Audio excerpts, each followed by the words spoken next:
Prime time में आपका बहुत स्वागत है। मैं हूं आपके साथ सुमित शर्मा। इंदौर के बीजेपी सांसद शंकर लालवानी के सुपुत्र मीत लालवानी बर्थडे पार्टी के जश्न में जाम छलकाते नजर आए। शहर में आचार संहिता लागू है, लेकिन कहा जा रहा है कि रात भर पार्टी चली। अब कांग्रेस सवाल कर रही है कि शासन और प्रशासन मौन क्यों है।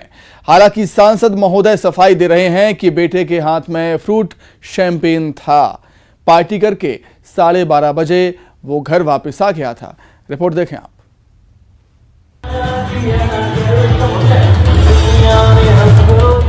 परवाह तो करनी पड़ेगी देश की भी और दुनिया की भी। क्यों परवाह न करेंगे? देश ने आपके परिवार को बहुत कुछ दिया है। पूरे इंदौर शहर ने आपके पिता को सिर माथे पर बिठा लिया है, लोकतंत्र के मंदिर में जगह दिला दिया है, इंदौर से सांसद बना दिया है, वो भी उस पार्टी से सभ्यता, संस्कृति और संस्कार जिसकी पहचान है। लेकिन उन्हीं पिता के सुपुत्र कह रहे हैं परवाह क्यों करें। तभी तो देखिए बेखौफ बेफिक्र होकर जाम छलका रहे हैं। ये इंदौर के बीजेपी सांसद शंकर लालवानी के सुपुत्र मीत लालवानी हैं। तस्वीरें झूठ नहीं बोलती, सच को झुठलाया भी नहीं जा सकता। खबर यह है कि बीजेपी सांसद शंकर लालवानी के बेटे मीत लालवानी ने कानून को ठेंगा दिखाते हुए अपने जन्मदिन पर रात भर पार्टी की और जमकर जाम छलकाए, वो भी तब जबकि इंदौर में रात 12 बजे पब बार सब बंद करने के आदेश है। बावजूद इसके कहा जा रहा है कि मीत लालवानी की पार्टी में पूरी रात शराबखोरी होती रही। कहा जा रहा है कि पार्टी बंद कराने पहुंचे पुलिसकर्मियों को भी बैरंग लौटा दिया गया। इस पार्टी में सांसद के बेटे ने कई रईसजादों को आमंत्रित किया था। सुबह 5 बजे तक चली पार्टी के बाद लड़खड़ाते निकले लड़के लड़कियां पार्किंग में भी सेल्फी लेते रहे। इस पूरी पार्टी की पुलिस को जानकारी होने के बावजूद कोई कार्रवाई नहीं की गई, न ही आबकारी विभाग ने इस पर संज्ञान लिया। जबकि विजयनगर के द 18 रेस्टोरेंट में हुई इस पार्टी में नियम कायदों को ताक पर रखकर शराबखोरी की गई। अब कांग्रेस प्रशासन और सरकार दोनों से सवाल कर रही है। जो भारतीय जनता पार्टी के सांसद के पुत्र ने पर्यावरण दिवस पर सोमरस की धारा बहाई है, वो भारतीय जनता पार्टी के कार्यालय तक अगर पहुंचेगी तो शायद उनको अपने संस्कार वापस याद आएंगे कि वो यहीं से निकले थे और आज उसी का अनुसरण आने वाली पीढ़ी भारतीय जनता पार्टी की कर रही है। बेहद शर्मनाक है और प्रशासन और पुलिस को शर्म आना चाहिए कि आचार संहिता का ऐसा खुला उल्लंघन हो रहा है और उनके पुलिस के सिपाही वहां से डरा धमका के भगाए जा रहे हैं और पुलिस मूक दर्शक बन के सामने खड़ी हुई है। ये कैसी आचार संहिता और कैसे नियम का पालन हो रहा है, इसका जवाब मुख्यमंत्री जी को भी देना चाहिए और प्रशासन को भी देना चाहिए। बेटे की करतूत पर सांसद शंकर लालवानी सफाई देते नजर आ रहे हैं। कह रहे हैं फ्रूट की शैंपेन थी, पार्टी में विवाद की जानकारी इन्हें नहीं है। यहां तक भी ठीक है, लेकिन बेटे को बचाते बचाते सांसद शंकर लालवानी कांग्रेस को भी चेतावनी दे रहे हैं। कह रहे हैं समय आएगा तो हम सब बता देंगे कि कांग्रेस के नेता कहां पर कैसे रहते हैं। देखिए, उनके मित्रों का एक कार्यक्रम था, उसमें वो गया जरूर था और वो 12:30-1 बजे घर आ गया था। पर कहा जा रहा है सुबह 5 बजे तक पार्टी हुई। और कहने वाले राजनीति में बहुत सारे ऐसे मित्र भी रहते हैं जो इस प्रकार की बातें करते हैं। वो शराब उड़ाते भी दिख रहे हैं वायरल वीडियो में। वो उसकी वो है जो अपने फ्रूट की चैंपियन होती है, वो है। मैं अब कांग्रेस के जो बाकी नेता है उसके बारे में क्या बोलूँ, हम सबको मालूम है और समय आएगा तो हम सब बता देंगे कांग्रेस के लोग कहाँ पर कैसे रहते हैं। तो आपका बेटा कब गया था, कब आ गया था? 12:30 तक आ गया था। उनके मित्रों की पार्टी थी, उसमें गया था। उसमें कुछ विवाद भी हुआ है सर? मेरी जानकारी में पुलिस प्रशासन पर भी कई सवाल खड़े हो रहे हैं। मेरी जानकारी में जानकारी तो रखनी पड़ेगी सांसद महोदय, बेटे की भी और शहर की भी। जानकारी न होने की बात कहकर पल्ला नहीं झाड़ सकते। फ्रूट शैंपेन बोलकर बिगड़े संस्कार पर पर्दा नहीं डाल सकते। बेटे के सवाल पर कांग्रेस को धमकाकर काम नहीं चला सकती, क्योंकि हर चीज सियासत नहीं होती। अरुण कुमार त्रिवेदी, न्यूज़ 18 इंदौर। तो देखिए, किसी भी आदमी का पार्टी करना कहीं से गलत नहीं है। किसी को पार्टी करने से कोई रोक नहीं रहा। गलत है कानून की खुलेआम धज्जियां उड़ा देना। गलत है बेटे की गलती पर विपक्षी पार्टी को धमका देना। शंकर लालवानी बेटे की सफाई में कांग्रेस को धमका रहे हैं। पार्टी में लड़ाई हुई ये नहीं पता, लेकिन फ्रूट शैंपेन था ये पता है। चलिए आगे बढ़ेंगे। निकाय चुनाव में क्यों दूध के जले कैसे हो रहे हैं कांग्रेस के हालात? क्या कांग्रेस को एक बार फिर अपनों के बागी होने का डर सता रहा है? क्यों भरवाया जा रहा है पार्षद पद के लिए दावेदारी जताने वाले कार्यकर्ताओं से शपथ पत्र?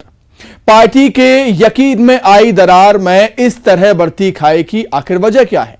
और क्यों शपथ पत्र के मुद्दे पर बढ़ी सियासत के बाद हाईकमान के निर्देश पर यह फैसला वापस भी ले लिया गया? रिपोर्ट देखिए आप।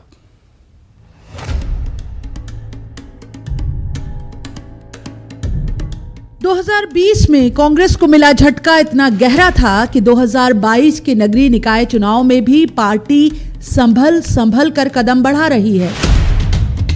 यकीन में दरार ही नहीं आई, खाई इस कदर बढ़ गई है कि कांग्रेस अब किसी तरह का कोई जोखिम लेने तैयार नहीं थी। तो बागियों की दहशत पार्टी के भीतर और बढ़े, इसके पहले रास्ता निकाल लिया गया।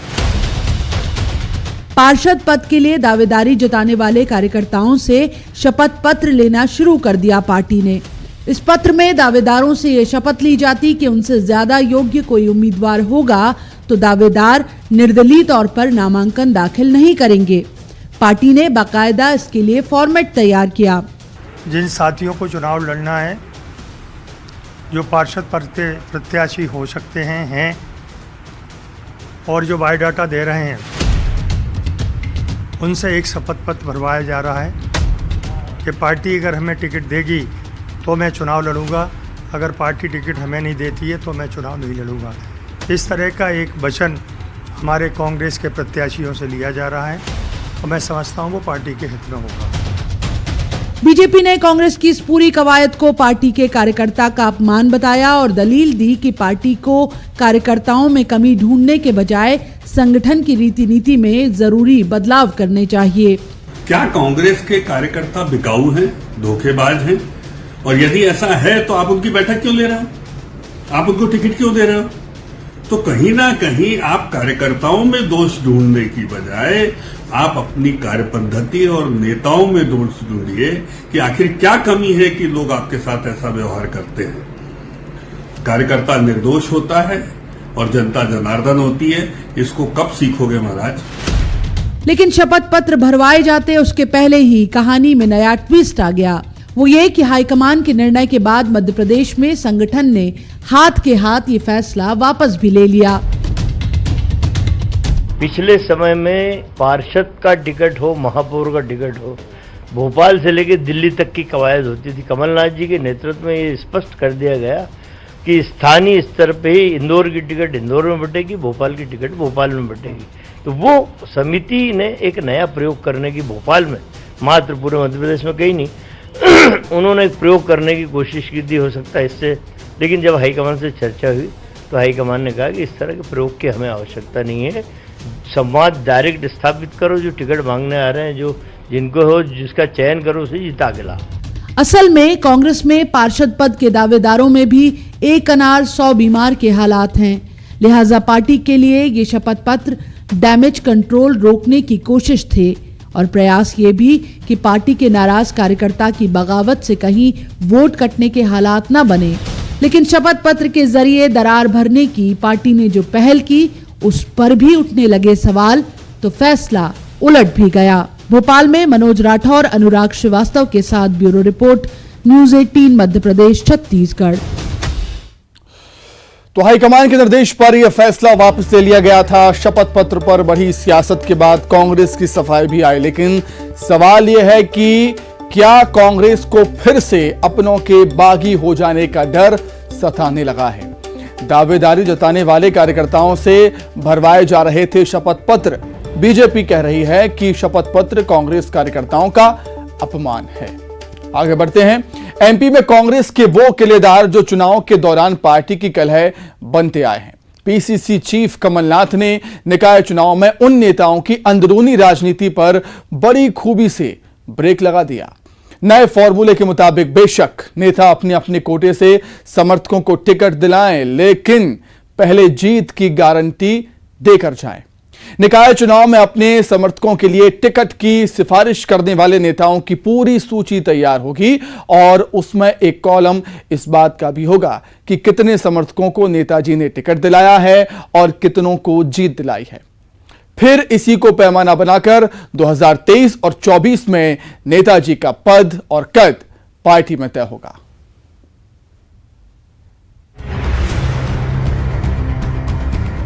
ऊपर से नीचे तक इस पत्रक को गौर से पढ़िए जरा। कांग्रेस में टिकट की खींचतान देखते आए आप दर्शकों की तरह ही पार्टी के कार्यकर्ताओं और नेताओं के लिए भी ये प्रोफार्मा हैरान करने वाला है। फिर कांग्रेस के उन दिग्गज कार्यकर्ताओं के लिए तो ये बड़ा इम्तिहान जो अपने समर्थकों को टिकट दिलाने का दम दिखा रहे हैं, क्योंकि कमलनाथ के निकाय चुनाव के इस नए फॉर्मूले में टिकट की सिफारिश करने वाले नेता को अपने समर्थक की जीत की जिम्मेदारी भी लेनी होगी और इसका बाकायदा पीसीसी में रिकॉर्ड मेंटेन होगा। मैं समझता हूँ पहली बार इस तरह का निर्णय हुआ है जिसमें वरिष्ठ नेताओं को लिखकर देना होगा कि वे किस उम्मीदवार की अनुशंसा करते हैं, अर्थात जिस उम्मीदवार को चाहते हैं चुनाव लड़ाना उसका लिखित में उनको देना होगा कि वो उसको चुनाव जिताने की जवाबदारी भी वो लेते हैं और किसी भी परिस्थितियों में रहें चुनाव जिताने की जवाबदारी उन्हीं की रहेगी। ये संगठन को लिख के देना होगा और ये रिकॉर्ड हमेशा रहेगा पीसीसी में कि किस नेता ने किसको टिकट दिलाया था और क्या परिस्थितियां रही और क्या रिजल्ट रहा। उधर बीजेपी तंज कर रही है कि कांग्रेस के हालात देखिए, कभी पार्टी में शपथ पत्र भरवाए जा रहे हैं कार्यकर्ताओं से कि वो निर्दलीय चुनाव नहीं लड़ेंगे और पार्टी उम्मीदवारों की जीत जो नेताओं की नैतिक जवाबदारी है उसका प्रोफार्मा भरवाया जा रहा है। देखिए, कांग्रेस बहुत ऊहापोह की स्थिति में है, हार की हड़कंप में है, आशंकित है, सशंकित है, भरोसा आपस में बचा नहीं है। इसीलिए कभी प्रत्याशियों को बनाने से पहले उनसे एफिडेविट लेना कि वो कांग्रेस में बने रहेंगे या फिर उनकी सिफारिश करने वालों से लिखा पढ़ी करवाना कि वो उनके जिताने का जिम्मा लेंगे, ये बताता है कि नेताओं के बारे में आपस में या उनके ऊपर के नेताओं को उनके कामकाज को लेकर, उनके चरित्र और व्यवहार को लेकर, उनकी राजनीतिक निष्ठा को लेकर किसी प्रकार का भरोसा नहीं है। 2020 के बाद से अब तक लगातार कांग्रेस को जो झटके मिले हैं उसमें नेताओं कार्यकर्ताओं की पार्टी में आस्था लौटाना सबसे बड़ी चुनौती रही है। भले बाद में पार्टी ने अपना फैसला वापस ले लिया हो, लेकिन कार्यकर्ता निर्दलीय चुनाव न लड़ें, इस तरह का शपथ पत्र भरवाना उसी की तस्दीक है। अपने समर्थकों को जीत दिलाना नेताओं की भी तो नैतिक जिम्मेदारी है। क्या उसके लिए प्रोफार्मा भरवाना और उसी के आधार पर नेताओं का परफॉर्मेंस रिपोर्ट तैयार करना, क्या कांग्रेस के भीतर भरोसे की खाई इतनी गहरी हो चुकी है? भोपाल में अनुराग श्रीवास्तव के साथ bureau report, news 18 Madhya Pradesh Chhattisgarh. तो निकाय चुनाव में कमलनाथ अब एक नया फॉर्मूला लेकर आए हैं। कांग्रेस के किलेदारों को इस नए फॉर्मूले से इम्तिहान देना होगा। समर्थकों के नाम देंगे नेता तो जीत की जिम्मेदारी भी देनी होगी साथ। कितने समर्थकों को टिकट दिलाया, कितनों को जीत दिलाई, 2023 में नेताजी का कद और पद इसी पर पार्टी में तय होगा। चलिए आगे बढ़ते हैं, बात कर लेते हैं छत्तीसगढ़ की।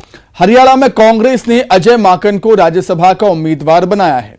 10 जून को वोटिंग है, लेकिन उससे पहले कांग्रेस एक एक विधायकों का वोट बचाने में जुटी है। रायपुर का मेफेयर हरियाणा के कांग्रेस विधायकों का ठिकाना है। हालांकि राज्यसभा का सियासी रण हरियाणा में है, लेकिन जुबानी जंग छत्तीसगढ़ में भी जारी। देखिए रिपोर्ट।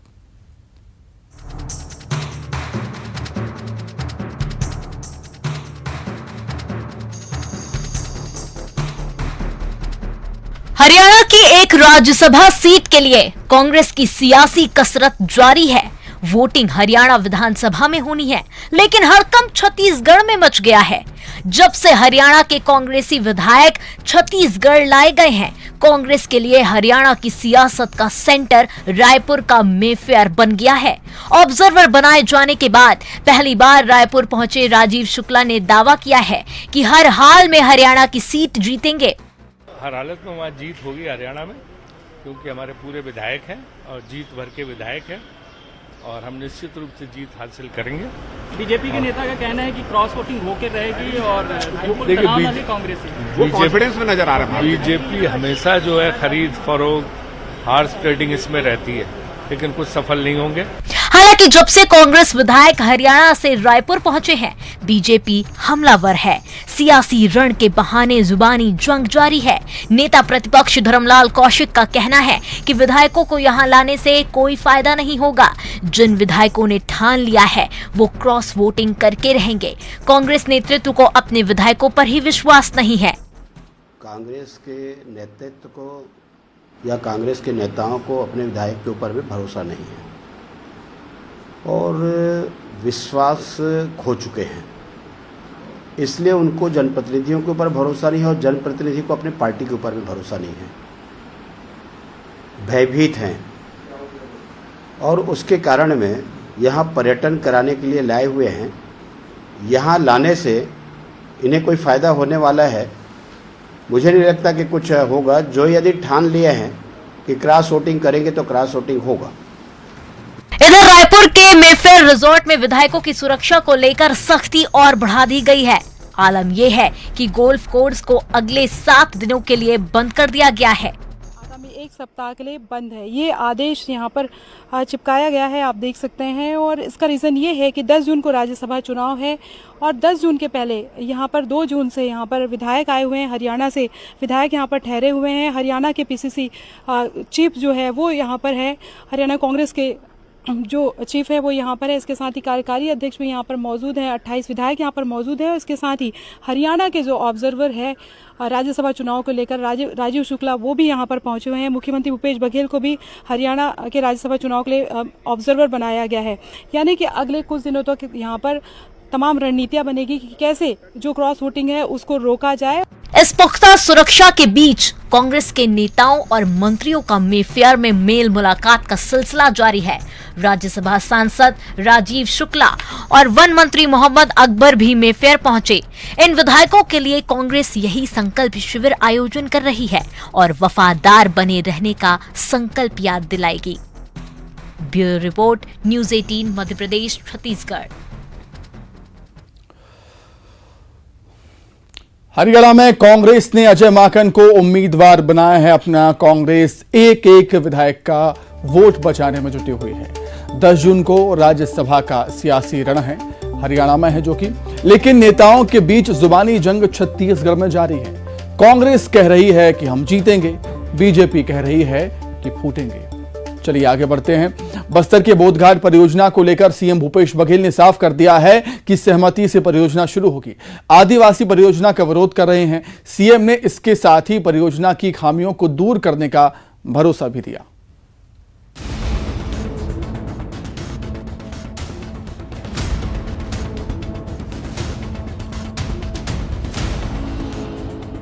बस्तर में जीवनदायिनी इंद्रावती नदी पर सालों से प्रस्तावित बोधघाट परियोजना का एक तरफ विरोध जारी है, तो वहीं दूसरी तरफ कांकेर में सीएम भूपेश बघेल ने भी साफ कर दिया है कि बस्तर के लोगों की सहमति से ही योजना पर काम शुरू होगा। योजना के खिलाफ में 56 गांव के आदिवासी लामबंद हो गए हैं। आदिवासियों ने किसी भी सूरत में अपनी जमीन न देने की बात कही है। दरअसल योजना 40 साल पुरानी है। छत्तीसगढ़ में भूपेश बघेल की सरकार बनने के बाद एक बार फिर योजना को अमली जामा पहनाने का काम शुरू किया गया, लेकिन आदिवासी विरोध में खड़े हो गए। सरकार का दावा है कि इंद्रावती नदी के पानी का महज 11 टीएमसी जल ही बस्तर के काम आ रहा है, जबकि 300 टीएमसी जल का इस्तेमाल किया जा सकता है। परियोजना से बिजली और सिंचाई के लिए पानी मिलेगा, लेकिन कई गांव डूब क्षेत्र में आ जाएंगे। इस वजह से विरोध हो रहा है। पर्यावरण की सुरक्षा से भी जुड़े कुछ सवाल हैं, लिहाजा सीएम ने साफ किया है कि परियोजना की खामियों को दूर किया जाएगा। उड़ीसा में पहले से बांध बना है और नेहरू जी के समय वो बांध बना।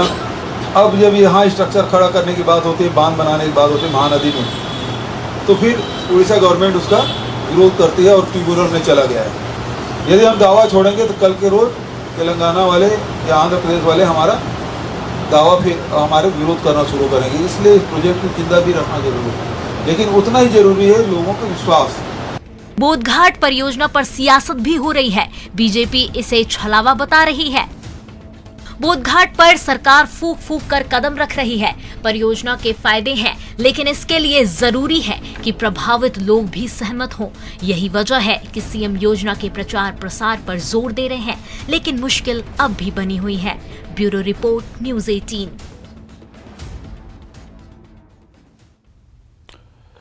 तो बस्तर की बोधघाट परियोजना को लेकर सीएम ने साफ कर दिया है कि सहमति के साथ ही बोधघाट परियोजना की शुरुआत होगी।